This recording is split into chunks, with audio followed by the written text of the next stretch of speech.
Well, the opening of Raw was about Daniel Bryan and Vince McMahon.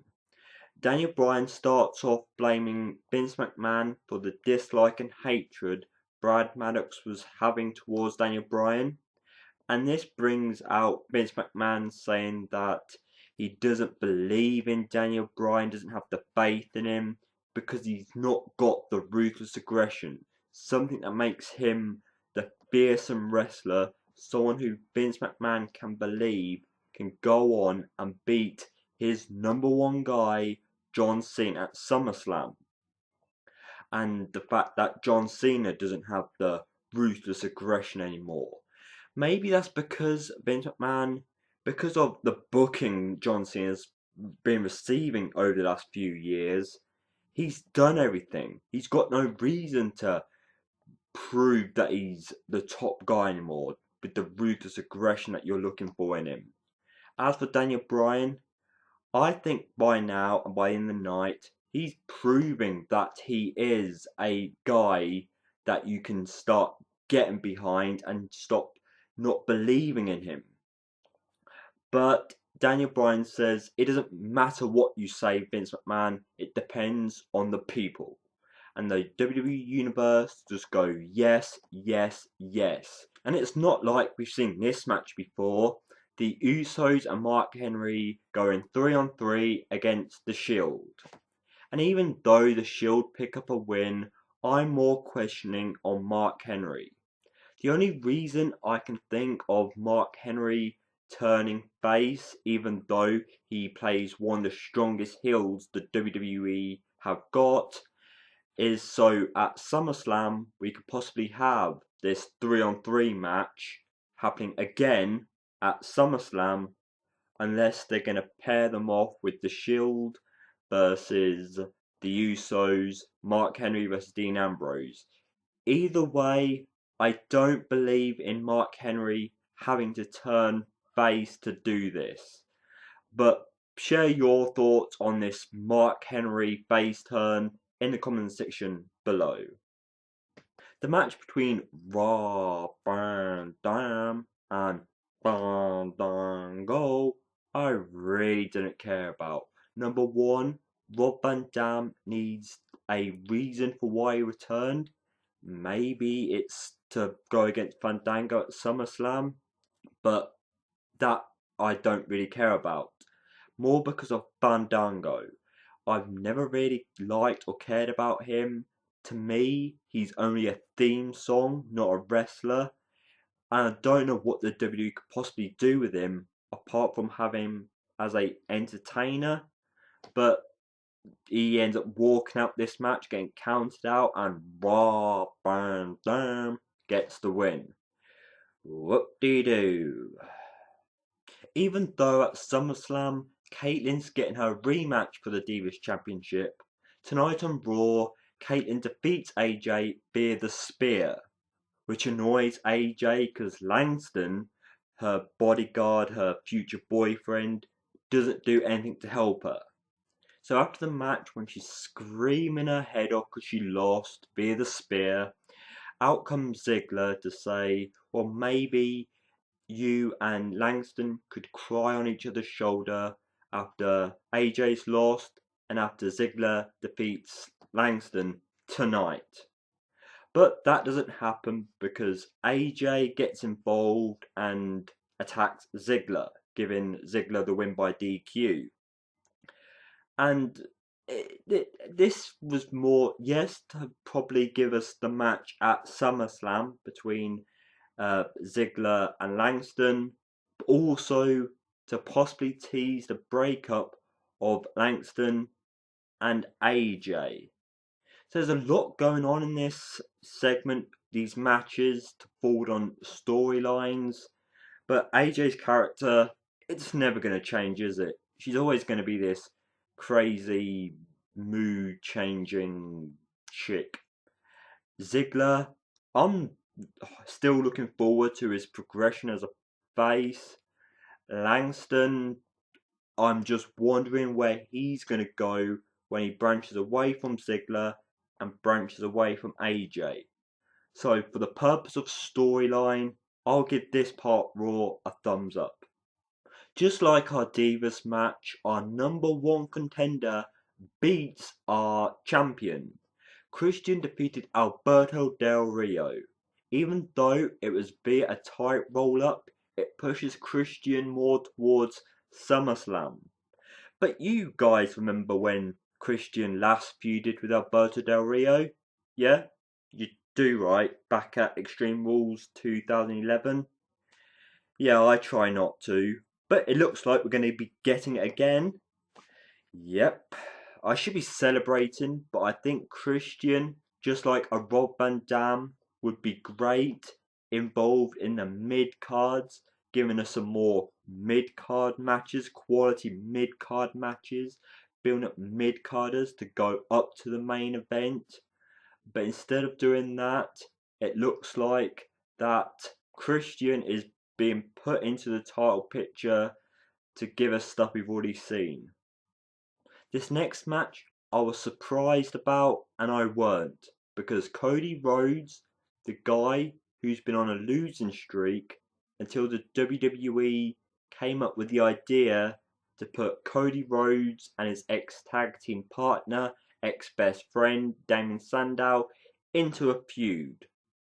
But Cody Rhodes defeats Wade Barrett in a pretty okay match for these two. I'm not going to say how disappointed I'm in Wade Barrett, because I'm always saying it, because the WWE had a chance to make Wade Barrett a great heel slash champion on their shows, but it's not going to be happening just yet. But after the match, out comes Damien Sandow and says, for throwing my Money in the Bank briefcase away, I'm going to be sending you back to the circus. You know, this is good because it's little jokey stuff which you expect from Damien Sandow and some mic work from Cody Rhodes later on. I'm looking forward to this feud continuing, growing. Maybe they'll put the briefcase, if they ever get it back or make a new one up, on the line in this feud. But either way, the great thing about this is that the WWE are concentrating on two guys who are, or could be, or will be, our future. So bravo WWE for finally giving these two a working feud and a chance in the WWE. Following last week, we were told we were going to get Daniel Bryan versus Kane, and that's exactly what we got. But the purpose of this match was the Wyatt family wanted to see the Monster Kane once again. And even though this match was pretty good, Daniel Bryan picked up the win via a roll up after Kane was about to chokeslam Daniel Bryan. After laying Daniel Bryan out after the match, out comes the Wyatt family and they attack Kane and they say, Kane, you should be careful who you say those things in front of, because you never know who might be listening. When Kane was referring to being the devil's favourite demon. And I think when it comes to the feud that we could be getting between Bray Wyatt and Kane, they're building it up quite well. They're trying to get the best out of Kane, but whenever the WWE bring the monster out of Kane, he ends up turning back to the skip. So yeah, I can't even say it because I don't want to say it, but Kane turning back face again. So yes, if you could bring the monster out to put Bray Wyatt over, go for it, but Kane will just turn back face once the feud is over. But for this part of Raw, I liked it. It's given us a feud which will eventually be booked for SummerSlam, I'm sure. And because of the WWE debuting Total Divas, we get a second Divas match tonight. And that's Brie Bella defeating Quack Quack Natalia via a distraction from Nikki Bella. There's really not much to say about this apart from when the ratings of this show came out, Many fans on Twitter were pointing out the fact that the show got more ratings than TNA does.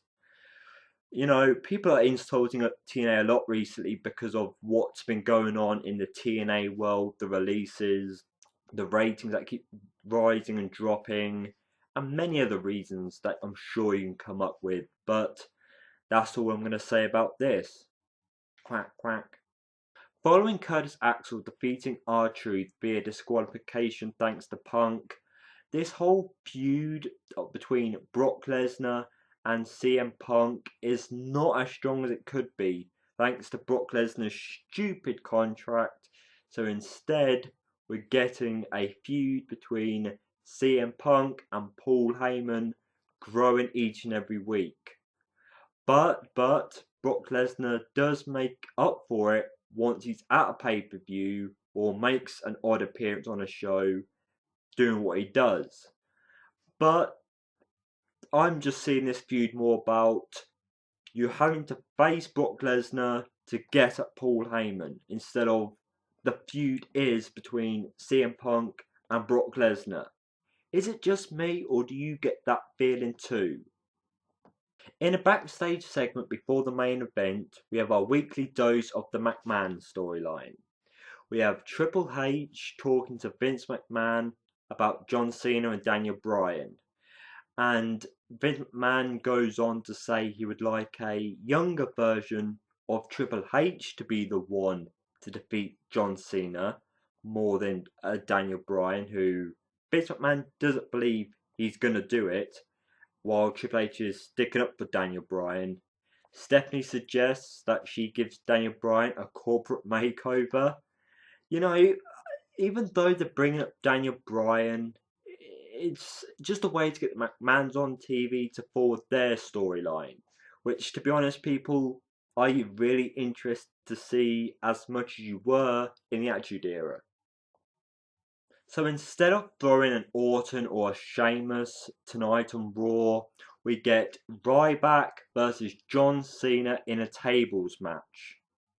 And the way to make Ryback look ready for the main event, we have a segment backstage of Ryback attacking a random guy and putting him through a table. Okay, but it didn't really change the result of the match, did it? Because after an okay match, which I don't really think the crowd throughout the whole show were that much with it of what was going on. But John Cena beats Ryback. Okay, goodbye Ryback. And out comes Daniel Bryan to skip round the ring almost, saying, yes, yes, yes. He grabs the championship and Cena and Daniel Bryan have a stare off over the championship. And John Cena still feels that Daniel Bryan needs to earn it, which is going to be the topic of this video, or the finish of this video. Is Daniel Bryan ready for John Cena? Because after his recent build, his wins, and the fact that he's been the highlight of the past shows, I feel that he is. I'm looking forward to seeing Daniel Bryan actually go one-on-one against John Cena at SummerSlam. Win or lose, that will be saved for another video.